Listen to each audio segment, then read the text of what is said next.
It's here. All right, well, I'll do the introductions anyway. Here in the room, we have Marianne McKee and myself. In case we're live, I am Ed Tate, Policy Committee Chair. We have here in the room Andy Sanko and Matt Fredrickson, administrators. And, pardon me? I have to change the video resolution in a second, please. All right.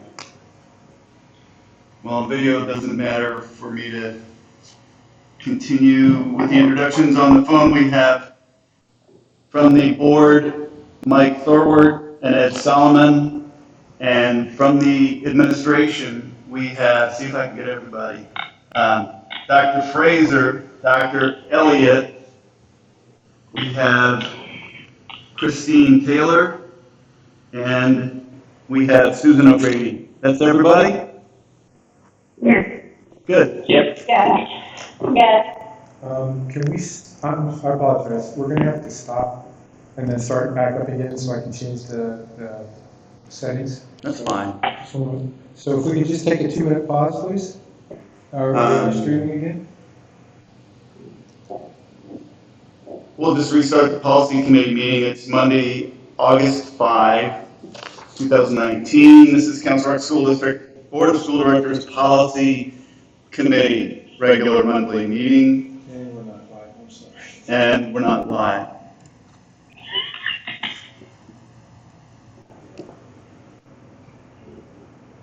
This is going well. You want me to tell you when I can see it? Right now, I am waiting for Council Rock School District, Pat. Yeah, Robert, the story I heard was about a revival of conversation in the state legislature about changing the school funding formula for less dependence on the property tax. And the reporter noted that it's been discussed many times and has never gone anywhere. Yeah, it does seem, from what I hear, to have some new legs at this moment. So I will suggest that I go again that it goes nowhere. Yeah. Moving Yeah. forward, bro. List.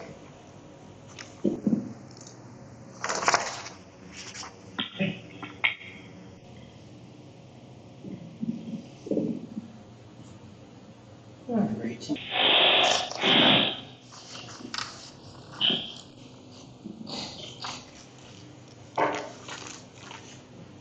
We are live. We are live. Good.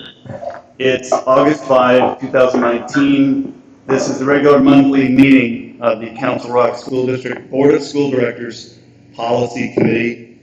I chair the committee, Ed Tate, a member of the school board. Here in the meeting room, we have school board member Marianne McKee. We have administrators Andy Sanko and Matt Fredrickson. On the phone, we have school board members Mike Thorwart and Ed Solomon. School superintendent Dr. Robert Fraser. We have Dr. Susan Elliott. We have Christine Taylor, and we have Susan O'Grady. The first policies we'll consider are human resources policy, and that's the purview of Christine Taylor. Would you take over, Mrs. Taylor? Okay, thank you. So the first policy that we're looking at tonight is reduction of staff, policy 311. On this particular policy, I'm not recommending any changes because it is a reiteration of Act 55 of 2017 and Act 39 of 2018, which we must follow by law.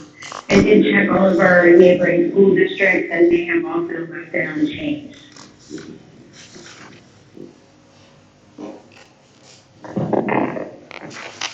Thank you. Was this policy unchanged since 1997? No, the updates that you're looking at are updates to law that came about in 2017 and 2018. Good. So although our policy is quite outdated, we are following, of course, the recent changes Okay, that are yeah. reflected. The first thing what you have there that you're not recommending veer from is the POCA recommended policy. Is that accurate? That's correct. All right. Questions, Marianne? No, it seems very much in line with our responsibilities as outlined by the state. Any other questions or comments? If not, then we'll move forward, policy 311. Yes, I'm sorry.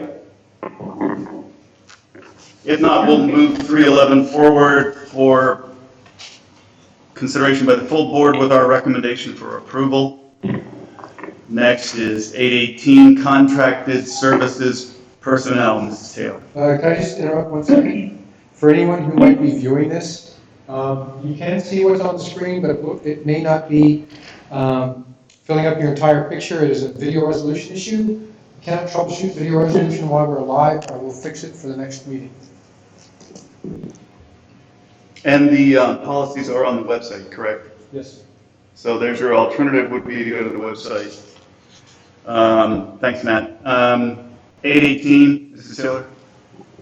Okay, so 818, we are looking at a similar recommendation to 311. I'm not recommending any changes. What you'll notice on 818 is the previous policy was rather brief and was a very condensed policy. What has happened since the last time this policy was touched in 1998 is a variety of new regulations have come into place. And when you take a look at the new policy, you're going to see an expansion upon what previously existed. The PSBA policy is very comprehensive in capturing all of the new requirements that the district is currently monitoring and has in place.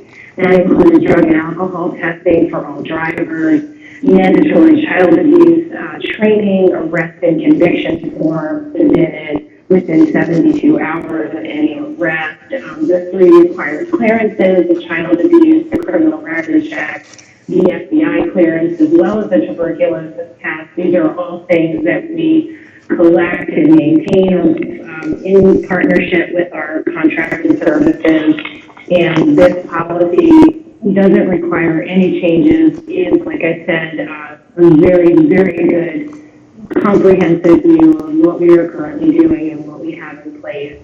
I did a practice check with our neighboring districts, and they too have left this in its entirety. Thank you. Matt, Mike, Ed. No, I'm good, thanks, Ed. All right. It looks very comprehensive. Just in case someone is listening that's not familiar with our process, we are updating our policies with the assistance of PSPA, the Pennsylvania School Boards Association, and they provide updated copy for our policies that hew to state law and common practice among other school districts. So that's why we keep referring to PSBA. I just have a question, Mrs. Taylor, for the folks in our community who may be listening to this, and since the legislation has so expanded the sort of background checks and responsibilities, the requirements for independent contractors, could you please give an example of an independent contractor working with children in the district? We do have First Students, which is our independent contractors for school bus drivers. We have Chartwells, which is our food service company, Aramark, which provides our janitorial services. We have ESS, which provides our professional substitute services. Those are the big ones that come to mind that are most frequently in contact with children. Thank you. Do the contractors bear the responsibility for the costs and the maintenance of records and so forth and the whole monitoring of the process, or do we have to do that on their behalf? Well, employees, whether they're employed by the Council Rock School District or by a contracted service, will bear the burden in almost all cases of paying for their individual clearances. But in terms of ensuring compliance, ensuring renewal, that would be done by the staff of the independent contractor and then verified by us that everything is in alignment. Good, thank you. Any other questions or comments? Hearing none, we will move policy 818 forward to the full board for its consideration with our recommendation for approval. Next is 824, maintaining professional adult/student boundaries. Ms. Taylor. So what I can say about this new policy is that from a human resources perspective, I think it is a great new addition.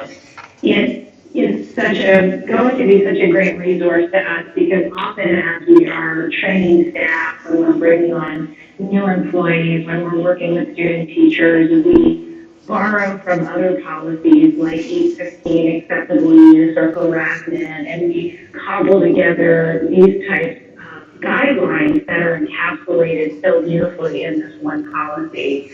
It's new, and I can't really sing its praises enough. I think it is something that is very much needed and something that we will use to train our new staff, our existing staff, our coaches. It's really something that has been much needed. I have not changed anything in the policy, but I do want to ask the policy committee's opinion on a couple of items, specifically on page 6. So if we take a look at page 6, Nerd wanted to seek some input. Oh, not page 6, I apologize. This is on page 3. On page 3, I wanted to seek input about the use of the word pager under electronic communication. I don't know if it's my perception if pagers are still used. So that's one thing I wanted to ask the committee, do we want to keep that there? Actually, they still are. Okay, that's what I wanted to ask. And then number 16, I did want to just pause for a minute and look at this along with the committee. Number 16, I think, has validity that if a student seeks out advice from a trusted teacher or a coach, that they should absolutely refer the student to the appropriate resource. I just want to make sure that we're not discouraging teachers from having relationships where students need help. We want to make sure that they ask for it.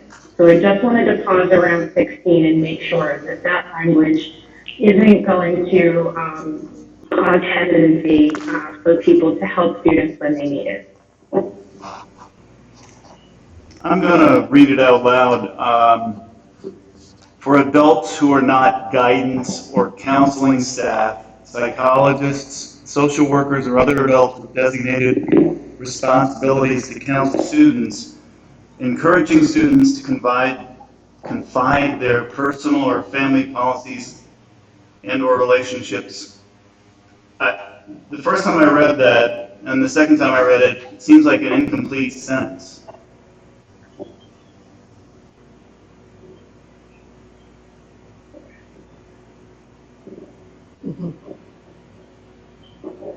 Yeah, that's in my. Can you read that one more time, please? Sure.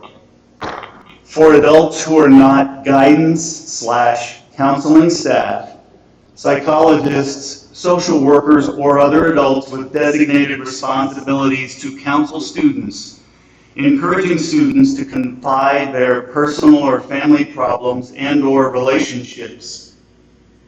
Period. Yeah. I think if we remove the student initiating such discussions and then put that comma there, say, under relationships, the student should be referred to the appropriate school resource. I don't know. I'm wondering if something dropped off here, like, is discouraged, or maybe it's supposed to be one very long sentence. It's I proceed. noticed if you scroll up, it says as But it's a proceed. header, in order to maintain professional boundaries, adults should ensure that their interactions with students are appropriate. Examples of prohibited conduct that violates professional boundaries include, but are not limited to. Yeah. When we look at 16, Yeah, I think that's the precursor to it, but 16 just sort of made me worried a little. no, Mary Ann just pointed the same thing out, Christine, so that does make sense in that context. These are all incomplete sentences, if you will. So Christine, I feel like I share your worry. Certainly there's a large part of me that can understand what they're getting at here. But we also know that there are many teachers, many coaches, club advisors, et cetera, that students feel very comfortable with and will confide in. And that if they don't confide in that person, then they might not confide in anyone, which is approaching worst case scenario. So, I guess I'm wondering if there's a happy medium potentially here where this would be permissible, it wouldn't be discouraged necessarily, but that we would then in turn want said staff member to report it to appropriate counselor, et cetera. Right, like I would feel comfortable with something that read differently, maybe perhaps, and I'm just throwing this out there, but if a student confides a personal or family problem that necessitates the involvement of a school resource, something along those lines, because I would hate to think that if a child needed help and they went to someone for help, they were afraid to offer that help, give that help.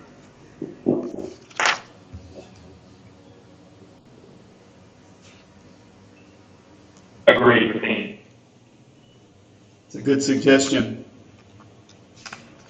I mean, we're very fortunate in our district that we have so many staff members that have these kinds of relationships with students, professional relationships, but trustful relationships. And, as we talk about student wellness and we talk about all the difficulties of growing up today, it is just critically important that our students have at least one trusted adult in their school, hopefully more than one, but at least one. And that has to be true for every single one of our students. We have to ensure that.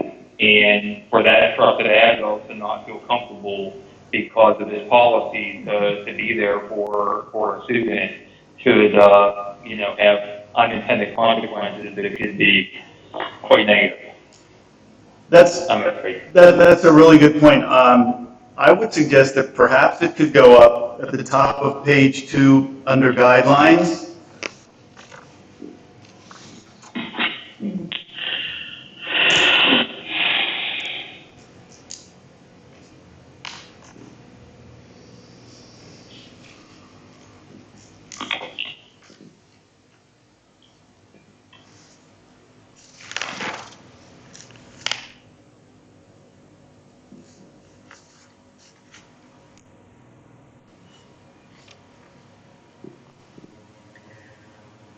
What would you like to put there, Ed?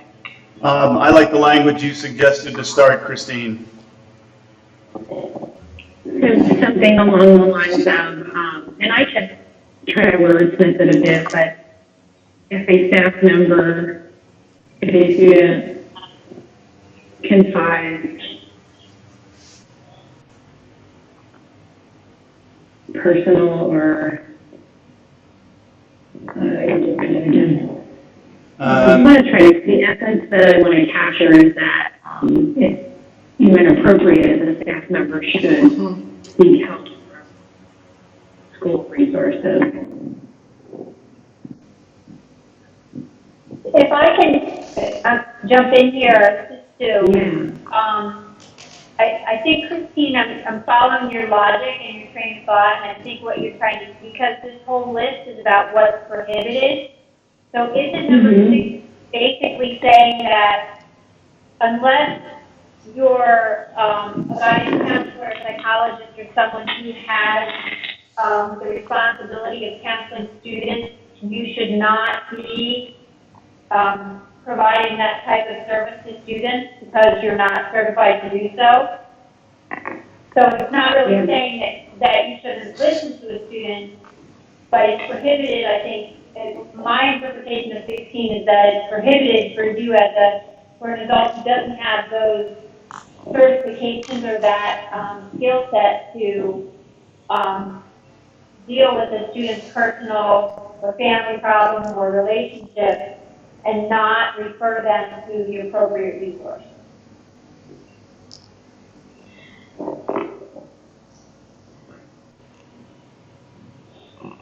So I think we want to just alter it slightly so that it just has more of a feel that, like, for example, for adults who are not guidance and counseling staff and colleges, social workers, or other adults with designated responsibilities to counsel students. Just trying to think. Could you make it, all the other items start with, have it start parallel to the rest, so maybe it starts with the word counseling.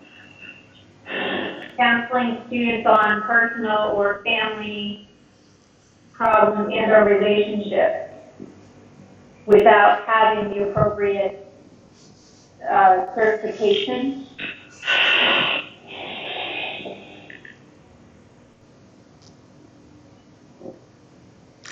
I was thinking that if it was up, and your point's a good one, Dr. Elliott, and I agree with that logic as well.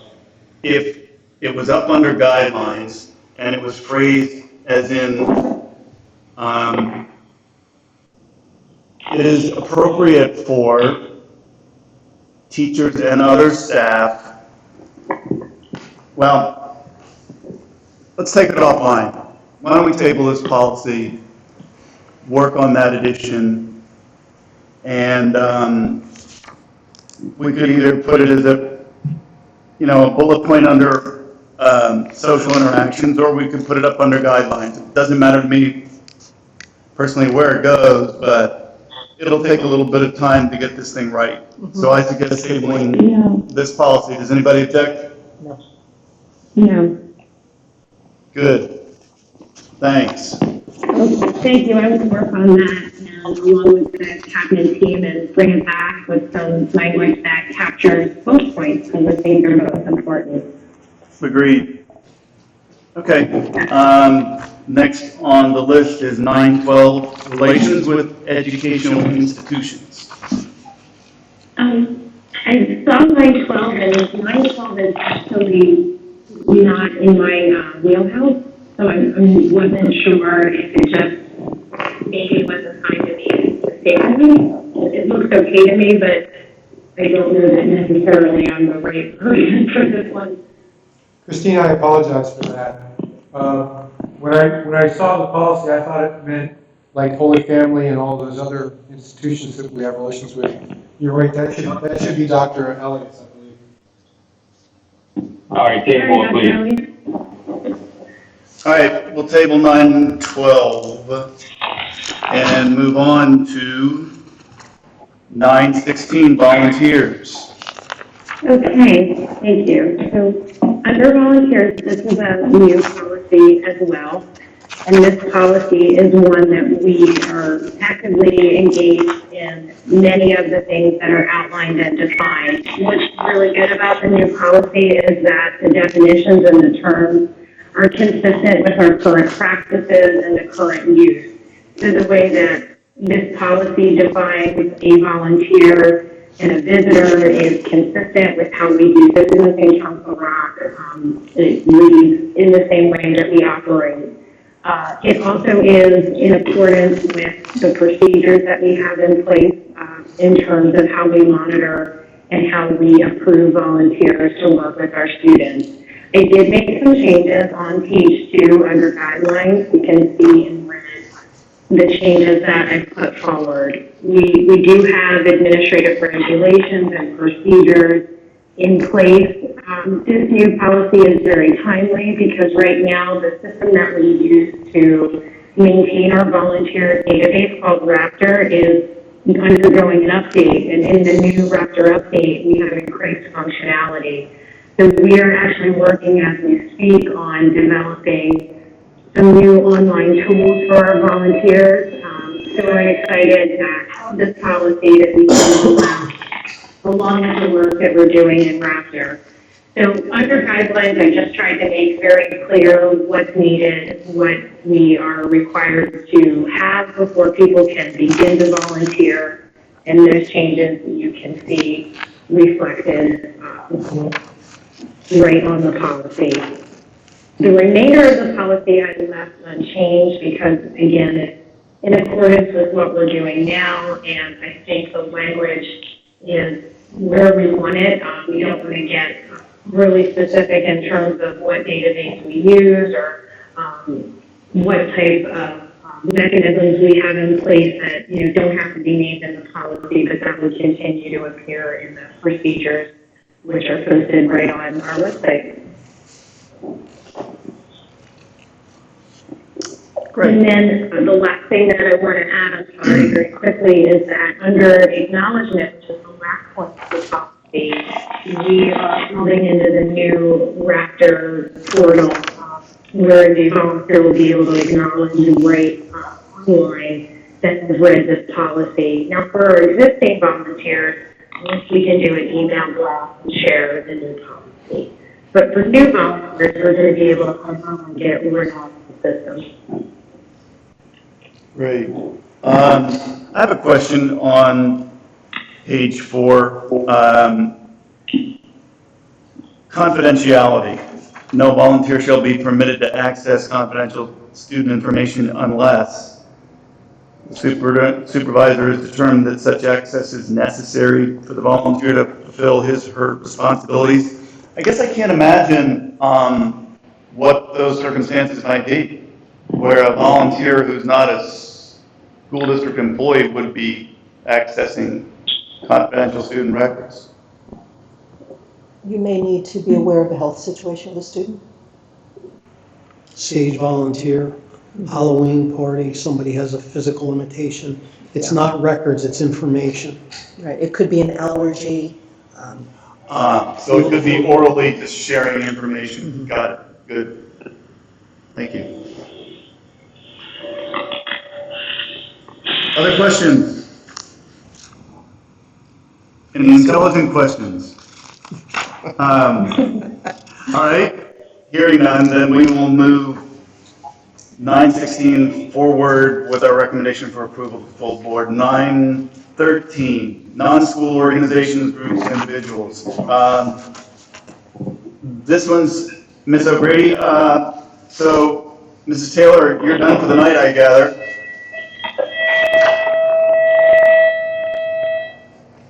Thank you.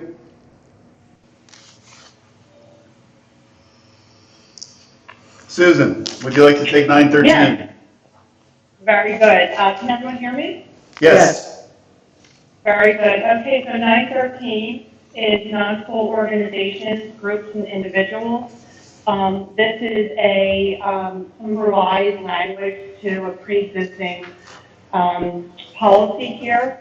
The recommendation is that the policy stands with exceptions to the final section, which appears on the bottom of page 3 of the 4-page policy. So it's the final section regarding travel, services, and foreign trips. The recommendation is to eliminate this final section completely, as we previously deleted a policy that deals or dealt with this matter. As such, the language is no longer necessary, and this eliminates us needing to have it in this particular policy. All else stands and looks very good.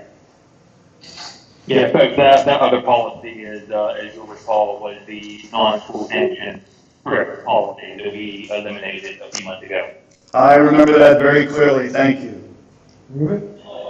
Yes, please. All right, we're going to remove those. Thank you, Susan. And take a moment to see if there's any other questions or comments. I'm good. Okay. Then we will move 913 forward to the full board with our recommendation for approval. Thank you, Susan. You're done. Appreciate it. Very good. Thank you. Good night. all. Good night. Good night. 908, relations with parents and guardians, Dr. Elliott. Ms. Brady. Yes, so policy 908, Had left the conference. is, relations with parents and guardians, and, in reviewing the recommendations from PSBA, I do not have any other recommended changes. I believe that as is written, with the revision is, how we should move forward, with that policy. And, I think it speaks to our continued, relationship that we had as, working together with our parents and our guardians to support our students' learning and success in school. Great, thank you. Are there any questions or concerns?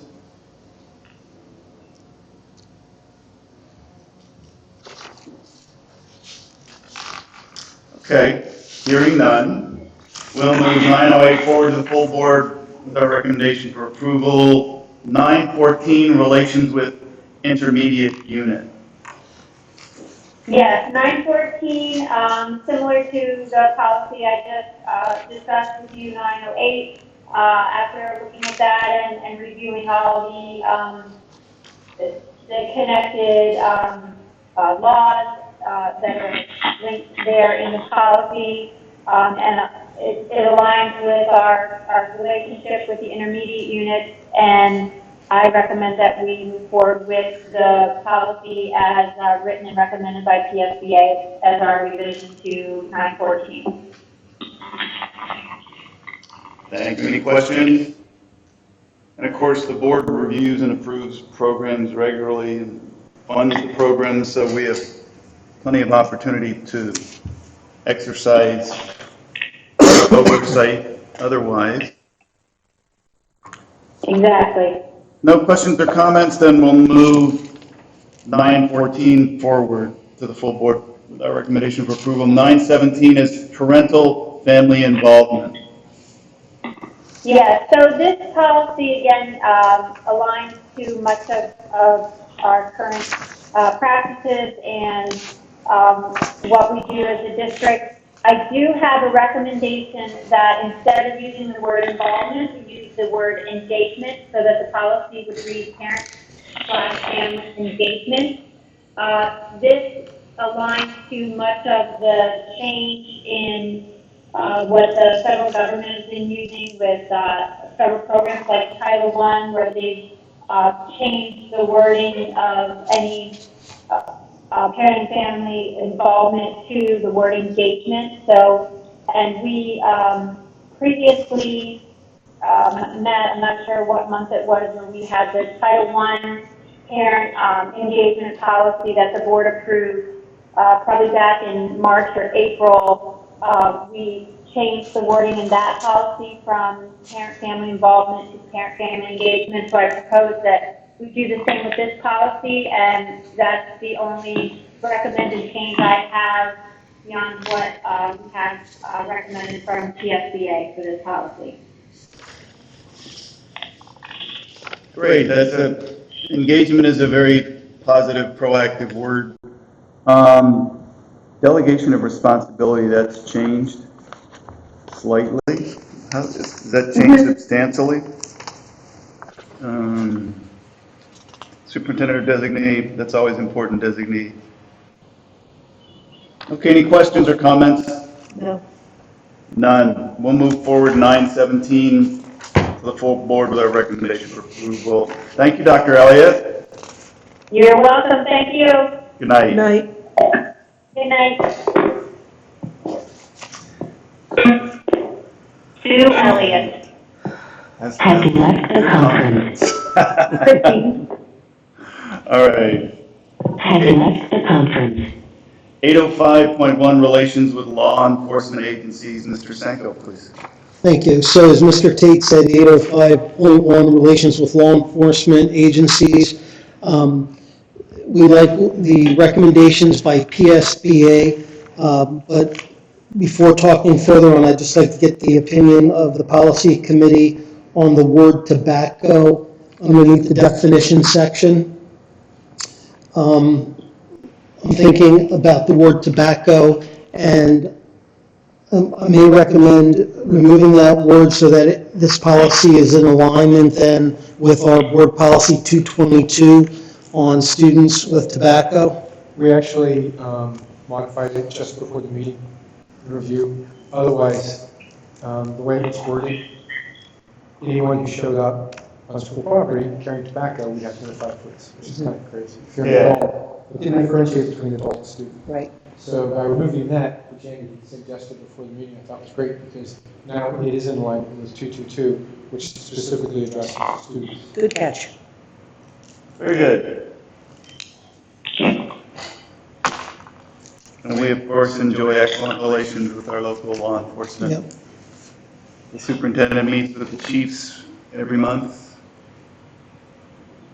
Any questions or comments from former law enforcement or anyone else? I'll just state, no, I'm good. All right, good. 805.1, we'll move forward with a recommendation for approval. And our last policy tonight is 907, school visitors. Thank you. 907 school visitors. We recommend no changes from what PSBA has proposed here as a revision. Does it substantially change our policy? No.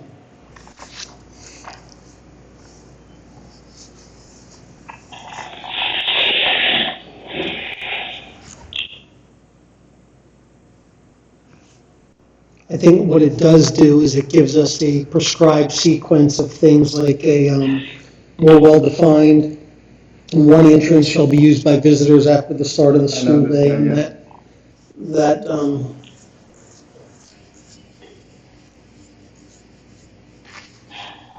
Good, that's an addition, yeah. I noticed before requests for visitation in prior policy had to be scheduled. they still have to be scheduled with this Yeah. revision. Good. I noted that a long time ago. I thought that was a good policy. And our community is fine with our current policy. We don't hear a lot of concerns, so does anyone have any questions or comments? Mike, if we're good with it, Mary Ann? Yes. Well, we're good. 907 forward with a recommendation for approval, and that's the agenda for tonight. Anything else? All right. I think we're done for the evening. Thank you all for your participation.